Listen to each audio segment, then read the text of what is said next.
ñëpp ñaan ak RFM di leen ñaanal jàmm yi sàkku ñaan ci ñëpp xibaar yeeg jàngoro coronavirus gi waral ñu daal di yeewi démb kii di Hissène Habré nekkoon jamono président bu Tchad daal di ko may mu dellu ci këram naam waaye diirëm ñaari weer lay doon te it ci résidence surveillée lay ne ci Almadies wàllu xibaar bokk na ci it lu jëm ci li nga xamante ni mooy audience yi ñu dakkalandi woon ci tribunal yi ci Sénégal tey ci suba la yëkkati gi ñeel dakkalandi googee muy dogal tukkee ci ministère de la justice fu ci mel ni dinañ ko fa dooraat yooyu audience jël nañ it matuwaay yëpp ci wàllum cet ngir moytandu gi ñeel jàngoro yi coronavirus juróom-ñaar ya ko amoon jooju jàngoro ca Vélingara ñu ngi ci tan jamono yi loolee kër docteur ko xamle teg ca ni ci lu yàggul yi waxtu wala fekki fan dina am équipe ay médecins yu nu fa yebal foofee ci Kolda ci technique bi Abdoulaye Diop.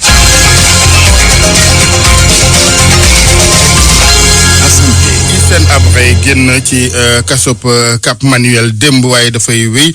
di ne ci ab kaso ci këram bi yoon lay doon ci wàllu résidence surveillée ca Almadies li ko waral mooy jàngoroy coronavirus ak moytu gin koy moytul ñëpp rawatina mag ñu ci mel ni moom njiital Tchad gawoon toll ci juróom-ñaar fukkeel atam ak juróom-ñaar waaye ni nu ko waxee dañuy wéy di ko may gët ca kër ga ci Almadies leeral li ministre de la justice maître Malick Sall ak Babacar Fall. Hissène Habré kenn libéré wu ko parce que ñëpp xam nañu ko Hissène Habré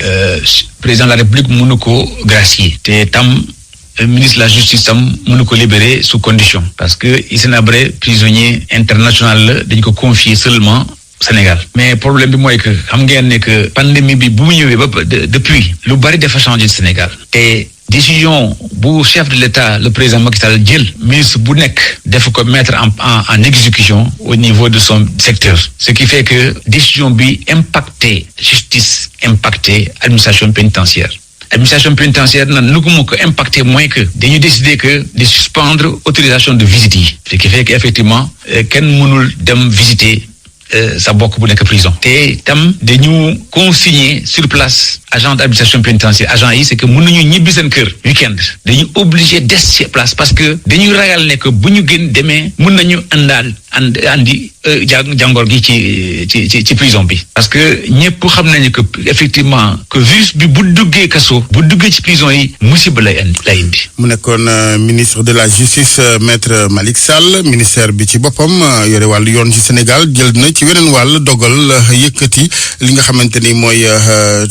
dakkal gi mu dakkaloon ab diir audience yi di layoo yi nga xamante ni ñu ngi am ci tribunal du Sénégal ak jàngoro yi coronavirus yëkkati ñeel dogal boobee waral kon dinañ ko tàmbaliwaat yooyu audience ci mboolem tribunal du Sénégal ca njaareem naka noonu ak matuwaay yu nu fa jël ci wàllum cet leeral li Babacar Diouf. tribunal de grande instance bu njaareem dina jëlaat service ci talaata ji ginnaaw ñetti semaine yoo xam ne nii jugé wuñu fa kenn koo xam ne nii def na njombe lii nag buñ ko defee danoo bëgg a respecter droit détenu yi wante tamit fexe ba prison njaareem bi nga xam ne lim ba dafa ëpp ñu wàññi ña fa nekk ci noonu sax la tribunal de grande instance bu Diourbel nara ci talaata ji commencé audience des flagrants délits ci alxames yi nag mu jël audience boo xam ne ni wàllu correctionnel lañ fay jugé tribunal d'instance bi nga xam ne moo nekk ci diwaanu njaareem tamit war naa atte ci àllarba ji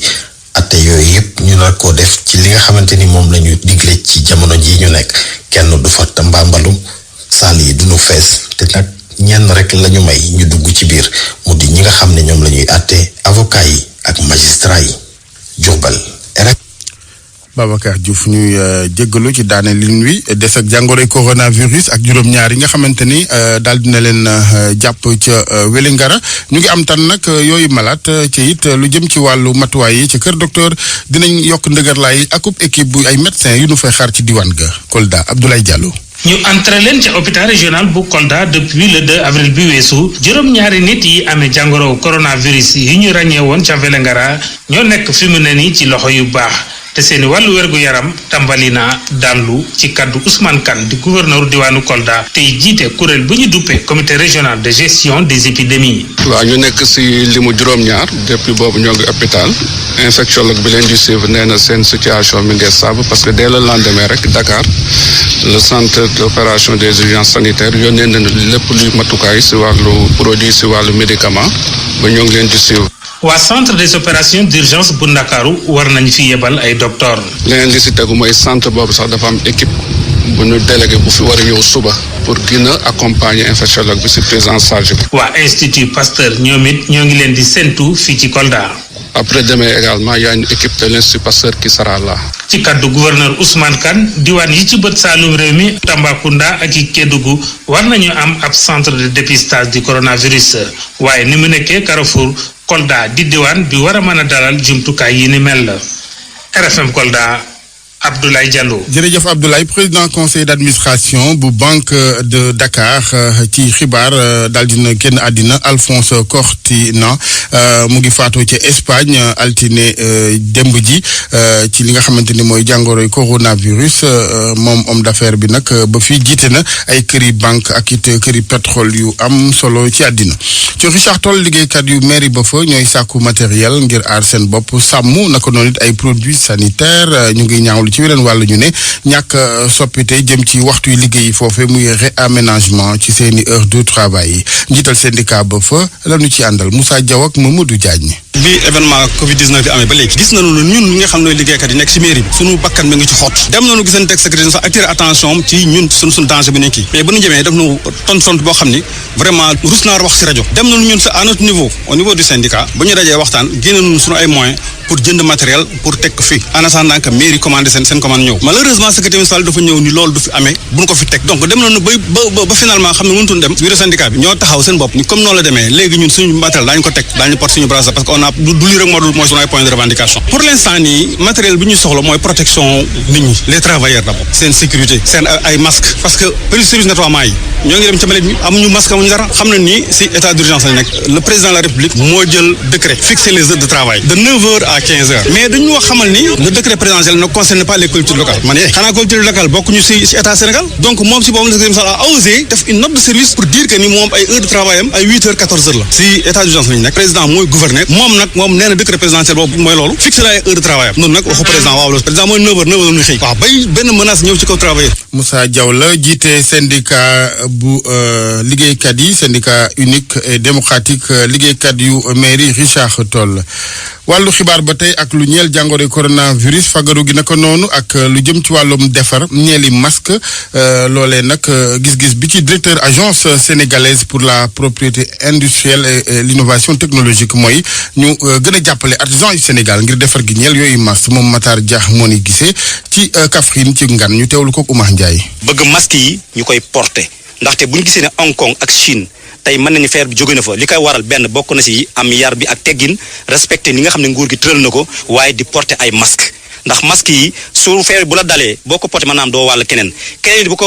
ko porté te it moom it feebarut mën naa am kenn du ko mën a wàll te it maa ngi insister ci masque yi ñi nga xam ne mën nañ koo joxe bëgg koo maye nañ fexe former suñu tailleur yi nekk ci goxaat yi ñu defar ko yii nii Dakar lañ ko jëndee léegi te ki ñu ko defaral tailleur bu mag la moom moo ci spécial de bëri na sax yoo xam ne nañ moo ko jaay ministère de la santé moo tax ñu commandé ci moom lu mat 8000 masques donc ci doomu Saalum mi teg ci donc pour wax ne kon li ñuy xaaree masque muy jógee bitim réew wala feneen ak feneen bu ñu demee ci tailleur yi ko man am xam-xam mën nañu liggéeyal masque te mooy gën a gaaw te it masque la yoo xam ne mën nañ ko utiliser ay yoon bu tilimee da ngay fóot rek toog fóotaat te gis ngeen masque yi da ko defar sax ay yeneen ñaari qualité yu te benn bi ñi nga xam ne waa docteur yi ñoo koy takk beneen bi population yi donc moo tax ma bëgg ñu insister bu baax ci masque yi am na solo loolu que nit ñi di ko respecter règles yi nga xam ne nguur gi tëral na ko. ak wàccoo jëm ba tey ci règle yi nguur gi tëral am solo lool ci xeex beeg jàngoroy coronavirus moo waral préfet Pikine tere bés ni tey lépp lu jëm ci wàllum njaay jënd ak njaay ca la wër rond-point Kër Massar ngir moytu ay dajaloog li nga xamante ne mooy mbooloo foofee ay leeralam moom préfet Pikine Moustapha Ndiaye ak Ndati Diop. dañu nemmeeku ne bi ñu ministre ak président jëlee seen texte réglementaire yooyu ba léegi aussi naam ñu ngi koy respecté mais foofu ci rond point bi amoon na ay quelques difficultés ay quelques jafe-jafe yu fa nemmeeku te jafe-jafe yooyu duñ ko analyser dañu gis ne peut-être ñi fay jaay di yore seen marchandise ñuy taxaw di waxaale di dem ak ñi nga xam ne ni aussi ay oto la yuy jógee des transporteurs de voyageurs des passagers yuy ñëw ba ci rond point bi di ci wàccee clients yi ak di fa yéegal ay clients loolu boo xoolee c'est l'entrée principale de Kër Massar donc ay mouvement de foule bu ñu ko fa nemmee ko dañuy xam ne donc ñun jot na pour ñu jël ay mesures yu mun a faire respecter l'arrêté du ministère de l'Intérieur. Monsieur le préfet, ndax décision bi la ko wund rek moom mooy cas yi nga xam ni moom la ñu enregistré foofa ca Kër Massar. Bon, dafa tombé fekk Kër Massar enregistré ay des premiers cas de contamination, mais également dafa jógee ci lu ñu jàngat ñun ndax arrêté ministère de l'Intérieur bi ñu ko jëlee ak léegi mi ngi bëgg a am ay fan. Décret d'état d'urgence bi aussi bi ñu ko jëlee ba léegi mi ngi bëgg a am ay fan. mais dañoo nemmeeku ne malgré loolu am na ñu koy respecté mais ba léegi foofu rond point bi daal dafa nekk un point critique donc moo ñu tax ñun ñu jël suñuy matukaay ba nga xam ne léegi dañ fay tere activité de commerce yi. aujourd'hui ba état d'urgence bi jeex ba période Covid-19 bi en tout cas ñu génn ci ak jàmm ak stationnement même tere nañu sax ay automobilistes di indi ay passagers de ba ñëw ba foofu di leen ko wàccee parce que loolu yëpp day concourir à mu indi ay mouvement de foule ak ay rassemblement autour de ce rond-point. ñu des ba tey ak jàngoroy coronavirus ak moytu gi waaye ay njeexiteem ndax xam ngeen ni ak couvre-feu bi léeg-léeg jafe-jafe ci misaal jigéen ñi war a mucc ca du ñu am lu leen gaaw rawale ci wàllu woowu nag mbootaay gi nga xamante ni moo ëmb sage-femme yi Sénégal sage-femme d'État yu Sénégal ñoom am nañ ci xalaat ci wàllu saafara benn mooy bu nu sañoon ñu yombal jigéen ñi nga xamante ni ñooy jigéen yi di mucc ñuy mën a jot ci dama gën a gaaw ci centre de santé yi loolee nag dina ca bokk ñu sensibiliser ci ñaax takk taximaan yi naka noonu it ak it mairie yi fexe ba am ay ambulance yoo xam ne dañuy gaare rek taxaw jot ngir urgence yu ni mel Bigué Ba Mbodj mooy présidente bu association nationale sage-femme d'État yi Sénégal ñu teewlu ko Xaaj Ndate. sunu hantise maanaam li ñuy ragal moom mooy nit ki wasin te du am ku ko taxaw te ku ne xam na ni loolu mën na ci loru ndax mën na am nàcc bi nga xam ne jigéen ñi bëre yi dee ci diggante ëmb ak wasin nàcc boobu moo leen di gën a rey ba tax na li ñu xalaat moom mooy déjà au niveau de état bi ci boppam këyit boobu ñu bind di wax ni ki am na droit circuler femme enceinte jigéen wérul yi nga xam ne toll nañ ci mën a wasin ñoom tamit ñu mën leen a bind ci liste bi ba ñu xam ni ñii ñu war a bàyyi ñu circuler la wax tamit ko oto yi nga xamee ni dañ leen di yóbbu oto yooyu mën nañ leen a bàyyi suñu wanee ni carnet de santé bi ndaw si amee wala wane ni jigéen wérul la di yóbbu war nañ leen mën a bàyyi. deuxièmement dañu ni maire yi nga xam ne ñu ngi ci gox yi ñoom it dañu war a dugal seen loxo ci xeex boobu dugal seen loxo moom mooy naka la ñuy mën a jàppalee gox-goxaat yi ñu nekk ñu war fa mën a wut ay chauffeur di leen fay jël seen numéro def ko ci rajo yi def ko ci télé bi ba wax ko ci structure yi ñuy faje ba nga xam ne képp ku ñëw di wisitu dinañ mën a ci li ñuy wax plan d'accouchement waxtaan ak yow ni la yow kat bu la mat yeewee nii nga war a def numéro yii comme koñ bi nga bokk ñu mën a xam ni benn numéro la ñuy mën a woote pour que oto bi mën la ñëw jël si yóbbu la te du am benn jafe-jafe léegi nag essence ban cay def waxtaan la rek également tamit police gendarmerie ak garde pénitentiaire yi ñoo ñëpp am na ay sage-femme donc dañoo bëgg tamit police bi ñu ñuy àndal gendarmerie ñu ñuy àndal ñu ciy dugal sage-femme yi ni am naam bariwul waaye dina baax ñu ànd ak ñoom ñu nekk si biir oto yi pour que bu dara amee loo xam ne ñu ngi ne këtt ni jonn balaa ñuy mën a yegg kër docteur ñoom dinañ mën a jàppale jigéen yooyu parce que coronavirus bi lan la ñuy bañ ñu topp mbirum coronavirus bi ba ndeete ndey ak doom gën a yokk ci réew mi. pour man RFM mooy rajo bi gën a jege askan wi. RFM rajo bi jaamu seen soxla. ba tey bawunu corona gi ndax moom lañ leen di dëgtal aw tëralinam ak doxinam ci àddina boobu ak léegi ci Sénégal naka noonu ak Mamadou Amar Ndione. Coronews wane na boppam ci biir Royaume-Uni li ko firndeel mooy ki nga xam ne mooy jëwriñ ju njëkk bi moom dañ ko yóbbu ca l'hôpital ndax dafa loof jamono ji feebar bee ko sonal ñu yóbbu ko ci soins intensifs moom Boris Johnson bokk na ci 4,7 ak juróom-ñett yu toftal 400 ak 400 maanaam 48,440 cas yi nga xam ne ñoo am ca réew ma fi mu toll nii 4,939 maanaam 4,000 nit yu toftal juróom-ñeenti téeméer ak fanweer ak juróom-ñeent ñoo faatu. gannaaw Boris Johnson président bu Amérique Donald Trump moom tamit am na njaaxare ci feebar bi ndax nee na fan yi ñëw dina gën a métti ndax ñu bëri dinañ faatu ci États-Unis boo xoolee ci New York côte toll si 3048 maanaam 4,000 yu toftal 4 nit ñàkk nañ seen bakkan ci 10,335 maanaam ci 10,000 ak 200 ak fanweer ak juróom ci 10,000 ak 200 ak fanweer ak juróom yi nga xam ne moom la ñu amagum ci États-Unis yépp bu États-Unis nag romb na gi ngeen ko gisee fukki junni nit yi faatu ci jàngoroy coronavirus bi nga xam ne dal na ñetti téeméeri junni ak ñeent fukk juróom-ñaari nit yu toftal ñett maanaam 347 cas foofu la ci États-Unis nga xam ne ñoo fa ëppal ay nit ñu feebar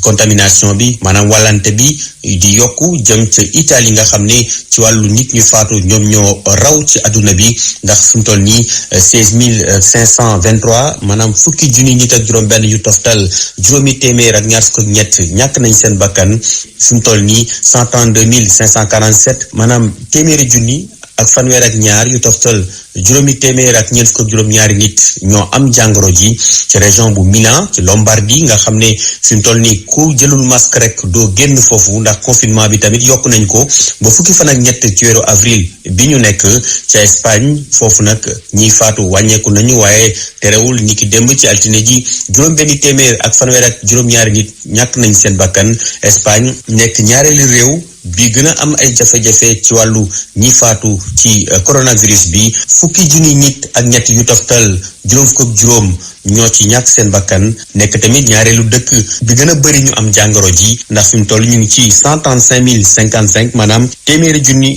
ak fanweer ak juróom yu toftal juróom fukk ak juróom ci Covid-19 ca France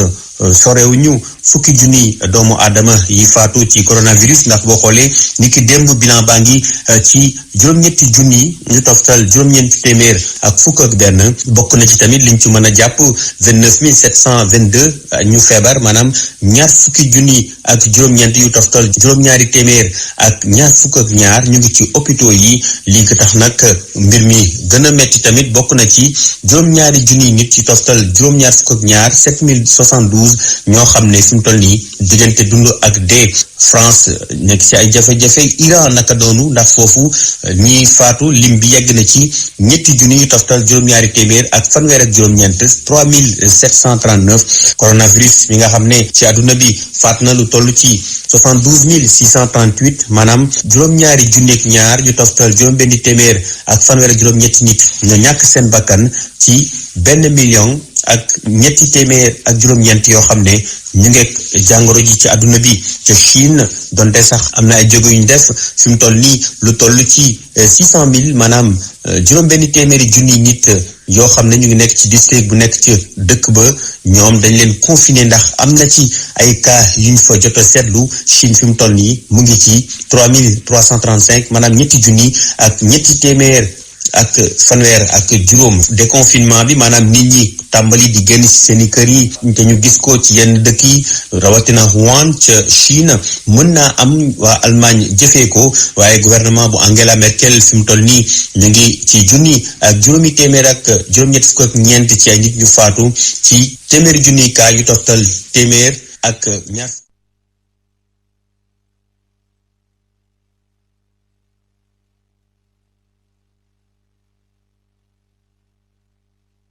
def nañ ko ci Afrique du Sud foofu nga xam ne nag mbir maa ngi gën a wulee ñaay ndax junni ak juróom-benni téeméer ak juróom fukk ak juróom ñoo amee jàngoro ji fukki nit ak benn ñoo ci faatu waaye bu ñuy xool rek ci limite ñi faatu ci Afrique Algérie moo jiitoogum ci bilan bi ñu jot ni ki démb rek téeméeri nit ak juróom fukk ak ñaar ñàkk nañ seen bakkan ci Covid-19 bi topp ci Égypte juróom-ñaar fukk ak juróom-ñett Maroc juróom-ñaar fukk ak benn Tunisie ñaar fukk ak ñaar Burkina Faso fukki nit ak juróom-ñaar RDC fukki nit ak juróom-benn Niger fukki nit Cameroun juróom-ñeenti nit Kenya juróom-benni nit Mali juróom faatu na fa Ghana naka noonu Nigeria ak Congo Brazzaville Côte d'Ivoire ñetti nit ñoo fa faatu ci Covid-19 bi fii ci Sénégal ñaar nit ñoo ñàkk gum seen bakkan ci limub ñaari téeméer ak ñaar fukk ak juróom-benn ñi amee jàngoro ji ñu fàttali ne nag médecin yu Sénégal jot nañoo sowee lu toll ci juróom-ñetti fukki nit ak ñaar fi la ñuy yem ci Coro News ñu leen di gërëm bu baax ci teewlu bi. Mamadou Amar Ndiol la woon ak ñun ci Coro News ci wàllu télétravail gi Amara nga nëbbu ca bancaire yu baax ñi xaaj ndate moom ba tey mu ngi dëgërlu di ñëw di ànd ak ñun fii ci Médina ci chronique culture bi. dal leen ak jàmm. ci àndandoo ak soxnay njiit yenn ci réew ci denduk Afrique fondation Merck bi fekk baax ca Allemagne daal di tëgg ab prix jagleel ko slogan bi ñu duppee rester à la maison mu jagleel ko ñi di taskatu xibaar yi ci jamono ji nga xam ni ci la mbas mi di coronavirus jib ci àdduna wërngal këpp la ñuy xaar ci taskatu xibaar yi mooy ñu sensibiliser jëm ci wàlluk nañuy tooge togg ànd ak kaaraange ak wér-gi-yaram ci xel waaye tamit ci jëmm ci jamono ji nga xam ni ci la ñuy wax confinement prix bi nag ñoo ngi ko duppee prix reconnaissance des médias taskatu xibaar yépp yi nga xam ni ñoom ñoo yëngutu ci wàllu wi ci la ñu bokk mu di rajo télévision presse écrite presse en ligne wala multimédia te nekk ci dendu Afrique di làkk anglais tubaab ak lii di portugais ak la ca aaju man nga bokk ci boobu jongante wàllu musique ci la ñuy wax di leen xamle ak ndawu artiste bi di wuyoo